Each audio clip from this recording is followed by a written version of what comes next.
করেছেন। আমি মনে করি এটি একটি চমৎকার সংজ্ঞা। আল্লাহর বান্দা হতে হলে, আল্লাহর গোলাম হতে হলে আপনাকে 5টি শর্ত পূরণ করতে হবে আল্লাহর দাসত্ব কবুল করতে।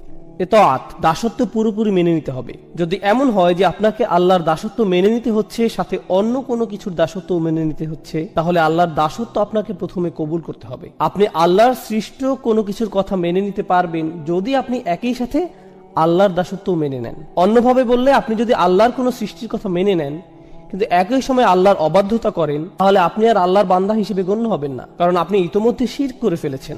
লা তাআতা লিমাখলুকিন ফি মাসিয়াতিল খালক। স্রষ্টার অবাধ্যতা হয় এমন কোন ক্ষেত্রে সৃষ্টির আনুগত্য করা হয় না, এটা হতে পারে না। গোলাম হিসেবে এটা করা যাবে না। তো প্রথম বিষয়টি হচ্ছে ইতাআত। দ্বিতীয় বিষয়টি হচ্ছে ভালোবাসা, হুব। আমাদের অন্য সকল কিছু থেকে বেশি আল্লাহকে ভালোবাসতে হবে। ওয়াল্লাযীনা আমানু আশাদ্দু হুব্বাল লিল্লাহ। যারা বিশ্বাস করে তারা আল্লাহর ভালোবাসায় দৃঢ়। একই সূরাতে আল্লাহ বলেন, ওয়ামিনান নাসি মান ইয়াত্তাখিযু মিন দুনিল্লাহি আনদাদা ওয়া ইউহিব্বুনাহুম কাহুব্বুল্লাহ। মানুষের মধ্যে এমন রয়েছে যারা আল্লাহর সমকক্ষ দাঁড় করায়, তারা তাদের এমন ভাবে ভালোবাসে যেভাবে আল্লাহকে ভালোবাসে। কিন্তু যারা বিশ্বাস করে তারা আল্লাহর ভালোবাসায় দৃঢ় থাকে। অন্যভাবে বললে, আমাদের ভালোবাসা আছে আমাদের পিতামাতার প্রতি, ভাই বন্ধু, সন্তান সন্ততি, জীবন সঙ্গী, ধন সম্পদ ইত্যাদি সকল কিছুর প্রতি, কিন্তু এগুলো কোনোটাই আল্লাহর ভালোবাসার ঊর্ধ্বে নয়। সকল ভালোবাসাই থাকে আল্লাহর প্রতি ভালোবাসার অধীন। আর আল্লাহকে ভালোবাসার পর আসে তার বার্তাবাহকের প্রতি ভালোবাসা, সাল্লাল্লাহু আলাইহি ওয়াসাল্লাম। দ্বিতীয় বিষয়টি ছিল ভালোবাসা। তো এখন পর্যন্ত আমরা দুইটি বিষয় নিয়ে আলোচনা করেছি, দাসত্ব স্বীকার ও ভালোবাসার প্রকাশ। তৃতীয়টি হচ্ছে তাওয়াক্কুল। সৃষ্টিকর্তার উপর আমাদের ভরসা রাখতে হবে। নিজেকে যখন আমি তার দাস হিসেবে স্বীকার করে নিয়েছি এবং তাকে যখন স্রষ্টা হিসেবে কবুল করে নিয়েছি, তখন তিনি যাই আদেশ নির্দেশ আমার প্রতি করুক না কেন, ভরসা রাখতে হবে যে সে সকলগুলো অবশ্যই আমার জন্য উত্তম। যে অবস্থাতেই তিনি আমাকে নিবন্ধিত করুন না কেন, তার উপর ভরসা রাখতে হবে। ভরসা রাখতে হবে যে যদি আমি তার কথা মেনে নেই, তাহলে তার কোনো আদেশ আর আমার জন্য যত কঠিন হোক না কেন, সেটাই উত্তম পন্থা। ইউরিদুল্লাহু আন ইউখাফফিফা আনকুম। আল্লাহ তোমাদের জীবন সহজ করতে চান, তোমাদের বোঝা হালকা করতে চান। আমরা ভাবি যে আল্লাহর কথা মেনে নিলে জীবন কঠিন হবে, আর তার অবাধ্য হলে জীবন সহজ হয়। আমাদের অনেক সময় এমন হয় যে আমরা চিন্তা করি, আহা, সবকিছুই শুধু হারাম, এত কঠিন, ইসলাম খুবই কঠিন। আল্লাহ বলছেন, না, আমি আসলে তোমাদের ইসলাম দিয়েছি যাতে তোমাদের জীবন সহজ হয়। আর আমাদের অবশ্যই বিশ্বাস করতে হবে যে এটা সত্য। আল্লাহর উপর আমাদের ভরসা রাখতে হবে, তাওয়াক্কুল থাকতে হবে। তো আমাদের হলো দাসত্ব, ভালোবাসা এবং ভরসা। চতুর্থ বিষয়টি হচ্ছে আন্তরিকতা বা অকৃত্রিমতা। যখন আমরা কোনো কিছু করি, বিশেষ করে সেটা যদি ইবাদতের বিষয় হয়, আমাদের সেটা শুধুমাত্র আল্লাহর জন্যই করতে হবে। আপনি আল্লাহর সাথে অন্য কোনো বিষয় একত্র করতে পারবেন না। যেমন ধরুন, আপনি মসজিদে দান করবেন, যদি সাথে এমন চিন্তাও রাখেন যে একটু নামও হবে আর হ্যাঁ দানও হবে, এভাবে নিয়ত মিশ্রণ ঘটাতে পারবেন না। সেটা আলাদা যে দান করলে হয়তো আপনার কিছুটা নামও হবে, কিন্তু মনে যদি আগে থেকে খ্যাতির লোভ থাকে, তাহলে আপনার দান বৃথা। আপনার লক্ষ্য শুধুমাত্র আল্লাহর জন্য হতে হবে। আল্লাহ তার জন্য করা নিয়তে অন্য কারো অংশগ্রহণ করা পছন্দ করেন না, বিন্দু পরিমাণও না। আর তিনি আমাদের থেকে যা চান, ইন্না সলাতি ওয়া নুসুকি ওয়া মাহইয়ায়া ওয়া মামাতি লিল্লাহি রব্বিল আলামিন। এই আন্তরিকতার ব্যাপারে আগের সূরাতে আলোচনা হয়েছে। ফাসাল্লি লিরাব্বিক, তোমার রবের প্রতি আন্তরিকতার সাথে সালাত আদায় করো। আল্লাহর জন্য কোনো কিছু করার ক্ষেত্রে আমাদের নিয়তকে পরিশুদ্ধ করতে হবে। মাঝে মাঝে ধরুন, এটা যদিও একটু বাইরের আলোচনা কিন্তু গুরুত্বপূর্ণ, আমরা বিভিন্ন ভাবে দিনের জন্য কাজ করি। কেউ হয়তো মসজিদে সরাসরি সেবাদান করে, কেউ হয়তো মসজিদ কমিটিতে কাজ করে, কেউ হয়তো দাওয়াতি কাজ সম্পন্ন করে, কেউ ইসলামী স্কুল পরিচালনা করে, অথবা কেউ ইসলামিক ওয়েবসাইট চালাতে সহায়তা করে। যেটাই হোক, যেভাবেই হোক, আমরা দিনের জন্য করি কোনো না কোনো উপায়। কাজের শুরুতে আমাদের নিয়ত শুধু আল্লাহর জন্যই থাকে, কিন্তু সময় পার হলে আমাদের মনে বিভিন্ন চিন্তার উদ্রেক হয়। আমরা বলি, মানুষ আমার কথাই শুনছেন, আমার এখানে প্রধান হওয়া উচিত, আর আমাদের আমিত্ব বোধ জাগ্রত হয়। মানুষদের অবশ্যই আমার কাজে স্বীকৃতি দিতে হবে।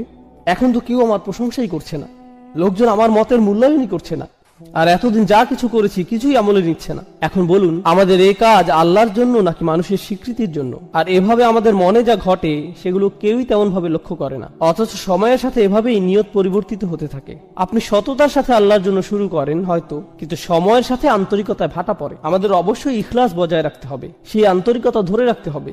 এখন সর্বশেষ ও সর্বাধিক গুরুত্বপূর্ণ বিষয়টি, যা ইবাদতের সাথে জড়িত, আমরা ইতিমধ্যে 4টি বিষয় নিয়ে আলোচনা করেছি, পঞ্চম বিষয়টি বাকি আছে। সহজ ভাষায় আমি এটাকে বলি দাসত্বের শর্ত। লক্ষ্য করবেন, যখন আপনি কোনো চাকরিতে যোগদান করেন, আপনার কোম্পানি ও আপনার মধ্যে একটা চুক্তি সম্পন্ন হয়।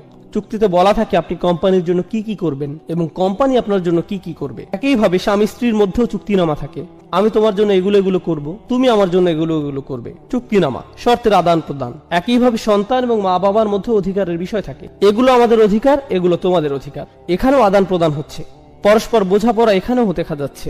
যে কোনো রাষ্ট্র বা সরকারের সাথে সেখানকার জনগণের একই ধরনের বোঝাপড়া হয়, তোমরা এই পরিমাণ কর দিবে, এই আইন কানুনগুলো মেনে চলবে, বিনিময়ে আমরা তোমাদের এই সেবা দিয়ে যাব। স্পষ্ট বিনিময়। সাধারণত এই ধরনের বিনিময়গুলো কিছু আপোষ মীমাংসা বা বোঝাপড়ার মাধ্যমে হয়, অর্থাৎ দুই পক্ষই এগিয়ে আসে, আলাপ আলোচনা করে, শেষে আপোষের মাধ্যমে সমঝোতা হয়। কিন্তু যখন আমরা আল্লাহর বান্দা, তখন এই ধরনের শর্ত বা সমঝোতা কি করে ঘটবে? এগুলো কি আলোচনা বা আপোষ মীমাংসার মাধ্যমে হবে? অবশ্যই না। সকল শর্তই আসমান থেকে আসবে, আপনাকে শুধু মেনে নিতে হবে। অর্থাৎ আপনার কোনো যোগ্যতা নেই যে আপনি নির্ধারণ করবেন আল্লাহর বান্দা হতে হলে কি কি মেনে চলবে আর কি কি মেনে চলবেন না, আল্লাহর উপাসনার জন্য কি কি করবেন আর কি কি করবেন না, আল্লাহকে মেনে চলার জন্য কি করবেন আর কি করবেন না। আপনি নিজে কখনোই নিজের জন্য এগুলো নির্ধারণ করতে পারেন না। এই ব্যাপারে সকল শর্ত, সকল কর্তৃত্ব শুধুই আল্লাহর।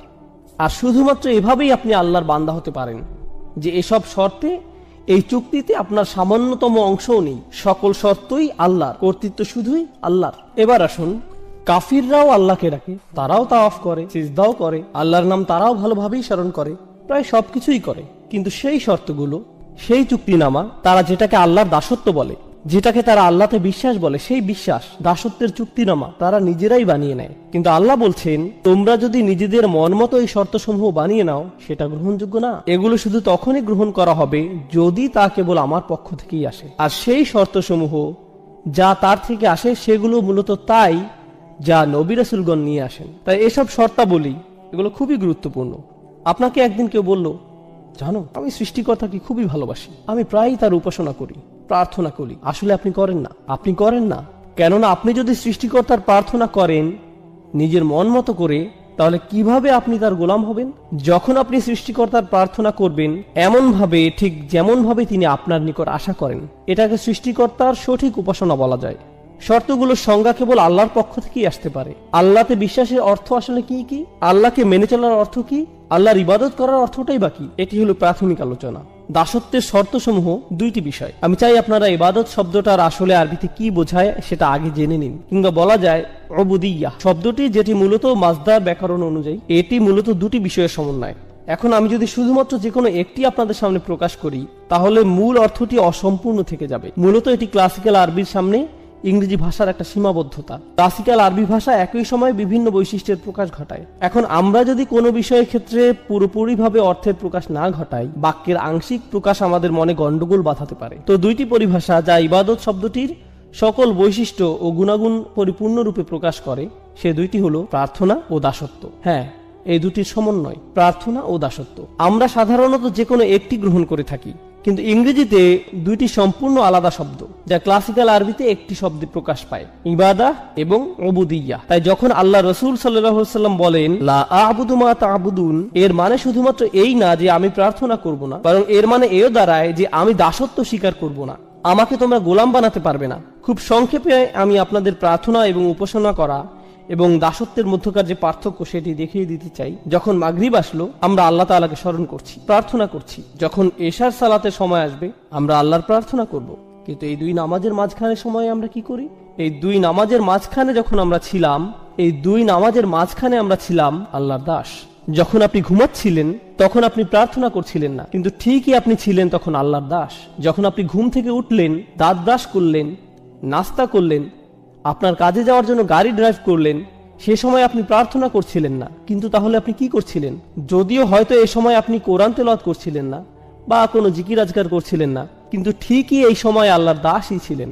তো বলা যায় যে প্রার্থনা হচ্ছে নির্দিষ্ট কিছু কাজ, রোজা রাখা, নির্দিষ্ট সময় সালাত আদায় করা, হজ করা, কোরআন তেলাওয়াত করা, দান সাদকা করা, এগুলো সবই নির্দিষ্ট কিছু কাজ যেগুলো প্রার্থনা হিসেবে ধরা হয়। কিন্তু একজন দাস, একজন গোলাম, সে সর্বদাই আল্লাহর গোলাম, যদিও সে এই ধরনের কাজগুলো করে বা না করে। এই ধারণাটি আসলে খুবই শক্তিশালী, কেননা এর মানে দাঁড়ায় আমাদেরকে ঠিক সেভাবে জীবনযাপন করতে হবে যেভাবে আল্লাহ তাআলা চান। শুধুমাত্র জুমার নামাজে বা অন্য কোনো নামাজে আল্লাহকে মানবেন আর অন্য সময় মানবেন না, সেটা চলবে না। নামাজগুলোর মধ্যকার সময়ে আমরা আল্লাহর বান্দাই।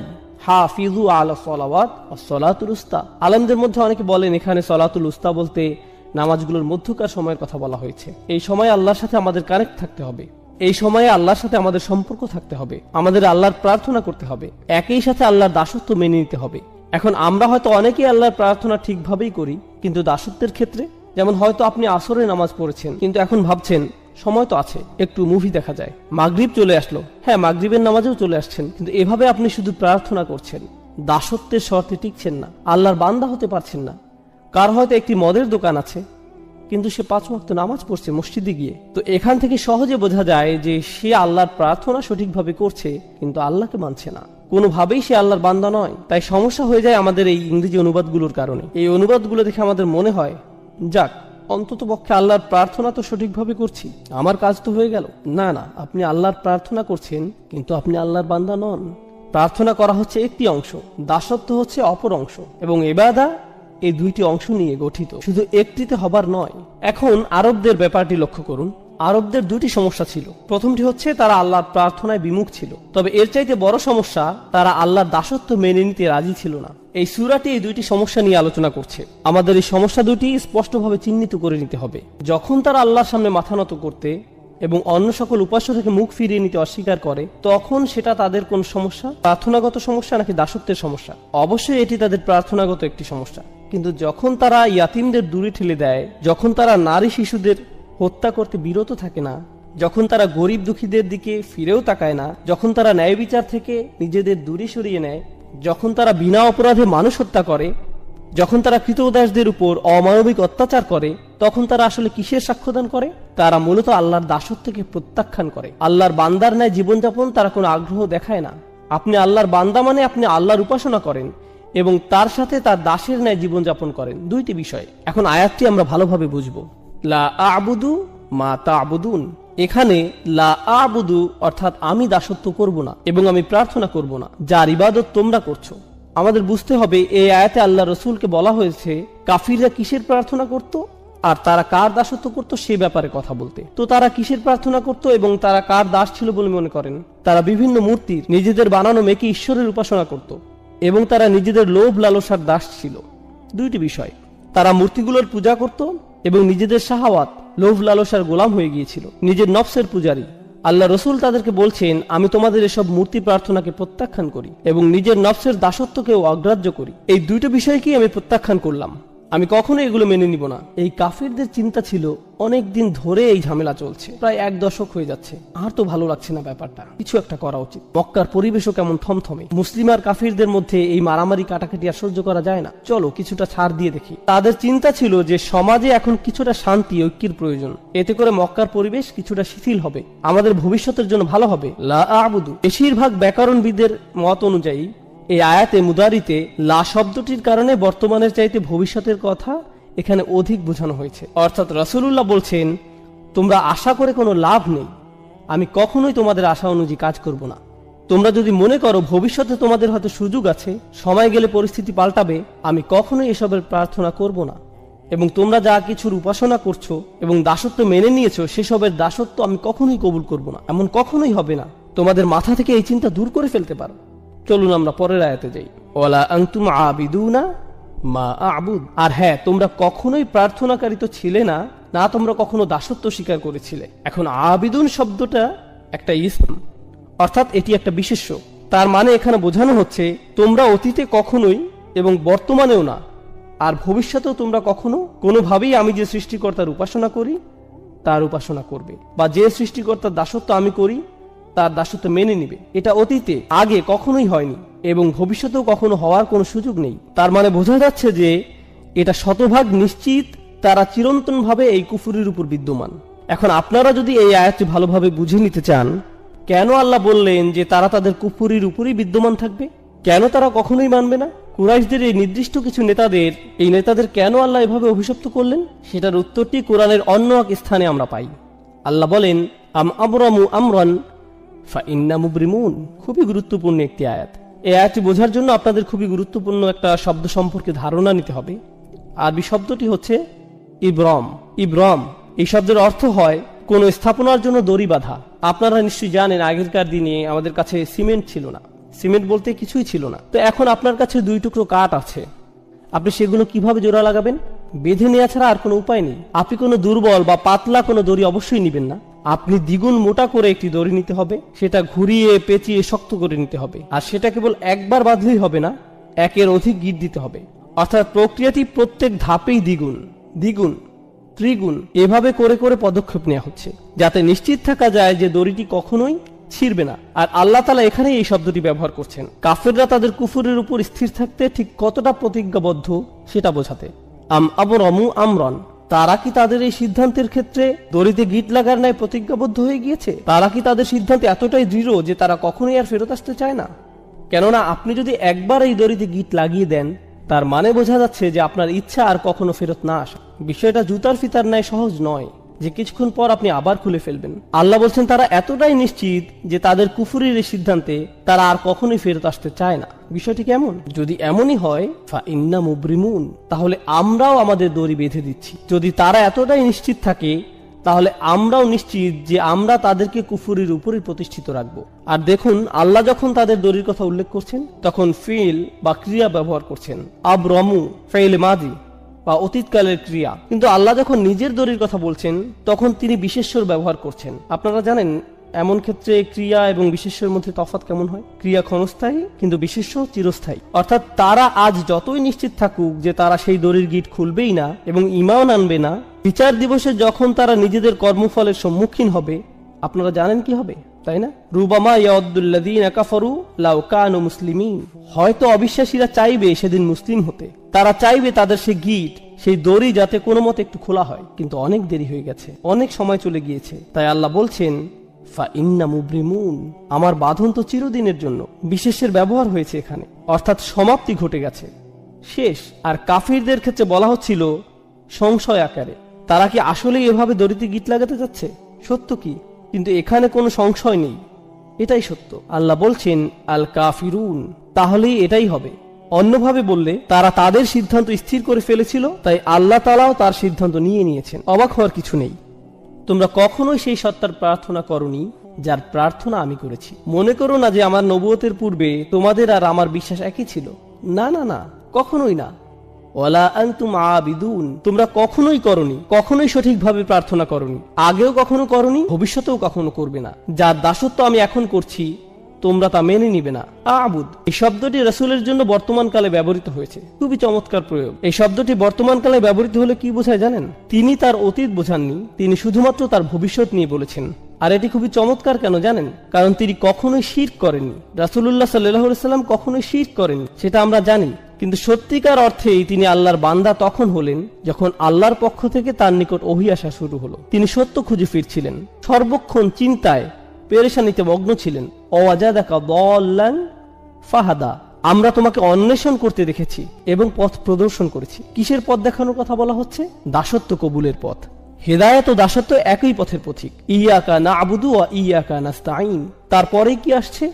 ইহদিনা, অর্থাৎ হেদায়েত। তো রাসূল সাল্লাল্লাহু আলাইহি সাল্লাম বলছেন, এখন আমি সত্যিকার অর্থে দাসত্ব খুঁজে পেয়েছি। তবে তার মানে এই না যে তোমরা মনে করবে পূর্বে আমি তোমাদের ধর্মবিশ্বাসী ছিলাম। না না, সেটা কখনোই ঘটেনি। তাই তোমাদের এ ব্যাপারে বিভ্রান্ত হওয়া উচিত নয়। আর এখানে খুবই শক্তিশালী শিক্ষা যেটা পাওয়া যায় সেটা হচ্ছে, যদি তোমরা জানো যে আমি কখনোই তোমাদের বিশ্বাস গ্রহণ করব না এবং আমিও জানি যে তোমরা আমার বিশ্বাস কখনো গ্রহণ করবে না, তার মানে এখান থেকে সহজেই বোঝা যায় যে আমাদের রাস্তা ভিন্ন। তাই বলা যায় এই দুইটি আয়াত এখানে ভবিষ্যৎ নিয়ে আলোচনা করছে। হ্যাঁ, অতীতের তুলনায় এখানে ভবিষ্যতের দিকে ফোকাস করা হচ্ছে। আমি কোনো কিছু ছাড় দিব না এবং তোমরাও কোনো কিছুতেই ছাড় দিবে না বলে মনে হচ্ছে। আল্লাহর উপাসনা তোমরা করবে না এবং তার দাসত্ব তোমরা মানবে না। ওয়ালা আনা আবিদুম মা আবাদতুম। এখন আমরা অতীতে ফিরে যাচ্ছি। আগের দুটি আয়াত ছিল ভবিষ্যতের জন্য, এখনকার দুটি আয়াত অতীতের জন্য। ওয়ালা আনা আবিদুন, আমি কোনো প্রার্থনাকারী নই, অর্থাৎ আমি কখনোই দাসত্ব স্বীকার করিনি। মা আবাদতুম, যার উপাসনা তোমরা করছো। ভেবো না যে তোমাদের প্রভুই আমার প্রভু, আর এভাবে ভেবো না যে আমার প্রভু তোমাদের প্রভু। এমনকি আমি পূর্বেও যে প্রভুর প্রার্থনা করতাম সেটাও তোমাদের প্রভু ছিল না। ওহী লাভের পূর্বেও আমি তোমাদের প্রভুর প্রার্থনা করিনি। সে সময় যেসব বিষয়ের মূল্য ছিল না আমার কাছে, তোমরা আশা করছো যে এখন নবুয়তের পরে, ওহী আগমনের পর আমি সেই বিষয়টির মূল্যায়ন করব। তোমরা চাও যে এখন আমি কিছুটা ছাড় দিই। অতীতেও যেখানে আমি কখনো শিরক করিনি সেখানে এখন ওহী আসার পর এটা তো অসম্ভব। তো এখানে কোনো সুযোগ নেই যে আমি কিছুটা ছাড় দিই। ওয়ালা আনা আবিদুম মা আবাদতুম, যেটার উপাসনা তোমরা করছো সেটা তো আমি প্রথম থেকেই করিনি, এখন এটিকে অতীতের সাথে মিলিয়ে নিন। ওয়ালা আনতুম আবিদুনা মা আবুদ। এখন এখানে কিছু বিষয় আমাদেরকে স্পষ্ট করে নিতে হবে। পূর্বে রিপিটেশনের কথা আমরা বলেছিলাম। প্রথম ওয়ালা আনতুম আবিদুনা মা আবুদ ছিল ভবিষ্যতের জন্য, কিন্তু দ্বিতীয়বার যখন বলা হলো এটি অতীতের জন্য। একটি ছিল এক বিষয়ে ছাড় দেওয়ার জন্য এবং অপরটি অপর বিষয়ে ছাড় দেওয়ার জন্য। এই আয়াতটি পুনরায় আসার কারণ আমরা ইতিমধ্যে বুঝে নিয়েছি। তৃতীয় আরেকটি উপায় যেভাবে আয়াতটির পুনরাবৃত্তির কারণ বোঝা যায়, যখন আপনি কোথাও যান আর কারো বিরুদ্ধে শত্রুতা পোষণ করেন, আপনি তখন খুবই কঠিন ভাষা ব্যবহার করেন আর কারো সাথে কঠোর আচরণের জন্য একই ধরনের কিছু কথা বারবার বলার প্রয়োজন হয়। ঘৃণা করি, আমি তোমাকে ঘৃণা করি, মেরে ফেলবো, আমি তোমাকে মেরে ফেলবো, একই কথা পুনরায় বলে আপনি কি বোঝাতে চাচ্ছেন? এখান থেকে আপনার রাগান্বিত অবস্থায় স্পষ্ট হয়। এখান থেকে বোঝা যায়, শুনেছো আমার কথা, বুঝেছো আমি কোথাও